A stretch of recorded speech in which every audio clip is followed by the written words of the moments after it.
friends. Hey Suhani, what are you doing? I'm trying to solve this cube. Oh my god. You can do it later. First tell me one thing, Suhani. You know how to introduce yourself? Yes. How do you know? You taught me one day. Oh, okay. Then let's go. Introduce yourself to all of you. Okay, Mama. मुलांना self intro द्यायचं कसं शिकवायचं ते आपण आजच्या व्हिडिओमध्ये बघणार आहोत. कारण हा खूपच कॉमन टॉपिक आहे. मुलांना रेग्युलर स्कूल चालू असताना तर हा टॉपिक विचारलाच जातो. पण आता जेव्हा मुलं वॅकेशन संपेल आणि जेव्हा आपण मुलांना न्यू ऍडमिशन साठी घेऊन जाऊ तेव्हा तर त्यांना हा क्वेश्चन केलाच जातो की tail us about your self किंवा गिव्ह अस इंट्रोडक्शन. म्हणून हा टॉपिक शिकणं खूपच गरजेचं आहे. आणि त्याचबरोबर आपण मुलांना इंग्रजी स्पीकिंग सुद्धा शिकवत आहोत. तर ह्या टॉपिकवर मुलांना इंग्रजीमध्ये फ्लुएंट बोलता येणं गरजेचं आहे. म्हणून आज आपण हा टॉपिक कव्हर करणार आहोत. तर मी तुम्हाला स्टेप बाय स्टेप सांगणार आहे की तुम्ही मुलांना कशा पद्धतीने इंट्रो द्यायचं शिकू शकता.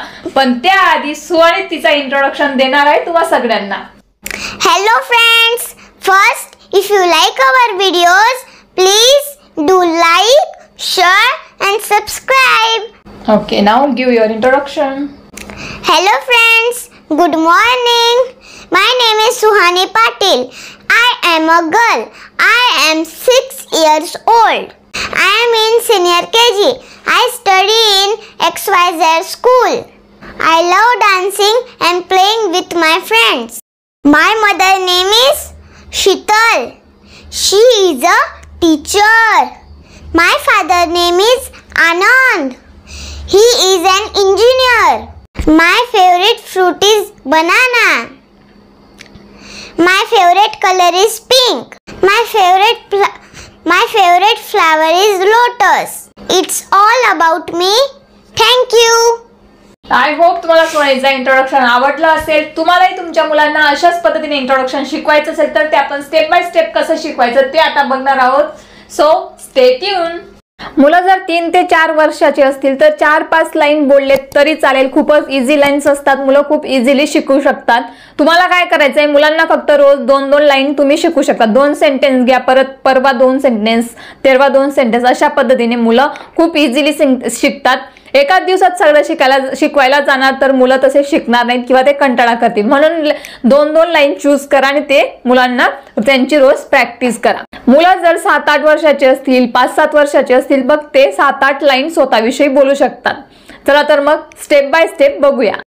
चला तर मग काही पॉइंट्स आहेत त्याच्यावर इंट्रो मध्ये बोलणं कंपल्सरी आहे. जसे की कुठले कुठले पॉइंट्स पहिले कव्हर करायचे आहेत. ग्रीटिंग्स, त्याच्यानंतर name, gender, age, city, school, standard आणि हॉबीज. मुलांना जे करायला आवडत असेल ते त्यांच्या हॉबीज असतात. तर हे पॉइंट्स वरती बोलणं गरजेचं आहे. पण काही हे पॉइंट्स बोलतानाही काही खूप जण काही मुलं मिस्टेक करत असतात. तर त्या मिस्टेक कुठल्या आहेत ते आपण बघणार आहोत. म्हणून हा व्हिडिओ स्किप न करता पूर्ण बघा. हो आणि सर्वात महत्त्वाचं, व्हिडिओला लाईक नसेल केलं तर लगेच लाईक करा आणि या व्हिडिओबद्दल तुमचं काय मत आहे ते आम्हाला कॉमेंट थ्रू नक्की कळवा. चला तर मग आता ग्रीटिंग्स म्हणजे काय? वेळेनुसार विश करणं. जसे की सकाळी असेल तर गुड मॉर्निंग, दुपार असेल तर गुड आफ्टरनून, संध्याकाळ असेल तर गुड इव्हिनिंग. तर जेव्हा मुलगा इंट्रोड्यूस करत असेल स्वतःला स्कूलमध्ये जनरली मॉर्निंग असू शकते किंवा गुड आफ्टरनून असू शकते. तर तुम्ही तेव्हा मुलांना सांगू शकतात गुड मॉर्निंग बोल किंवा गुड आफ्टरनून बोल. सकाळी आपण सहसा 12 वाजेपर्यंत गुड मॉर्निंग बोलत असतो आणि 12 ते 4 पर्यंत गुड आफ्टरनून बोलत असतो. तर हे झालं ग्रीटिंग्स बद्दल. त्याच्यानंतर आहे नेम. My name is. आता तुमच्या बाळाचं जे नाव असेल ते तुम्ही त्याला बोलायला लावा. पण काही वेळेस मुलं काय करतात फक्त माय नेम इज शीतल किंवा फक्त माय नेम इज सुहानी एवढंच बोलतात. पण ते न करता मुलांना पूर्ण नाव बोलायला सांगा. फुल नेम मुलांना बोलायला सांगा.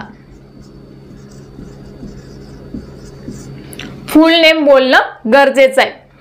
त्याच्यानंतर gender. I am a girl, I am a boy.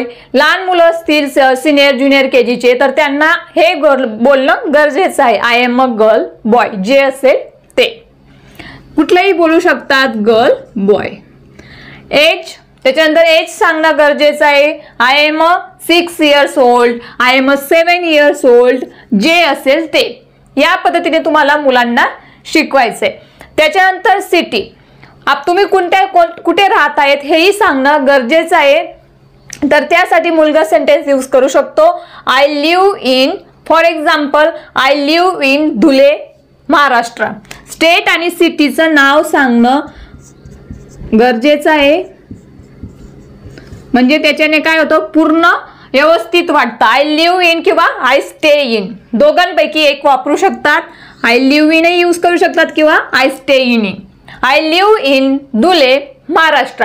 पण सपोज एखाद्या वेळेस काय होतं, मुलांना जर आपण कुठं फिरायला जात असतो ना, आपण व्हिसासाठी जर गेलो अप्लाय करायला, तर तेव्हा सुद्धा मुलांना सांगितलं जातं की tell about yourself, tell us about yourself. तर तेव्हा सुद्धा त्यांना विचारलं जातं कुठल्या सिटीमध्ये राहतो. तर दुसऱ्या कंट्रीमध्ये जर आपण गेलेलो असणार तर तेव्हा आपलं कंट्रीचं नेम बोलणं गरजेचं आहे.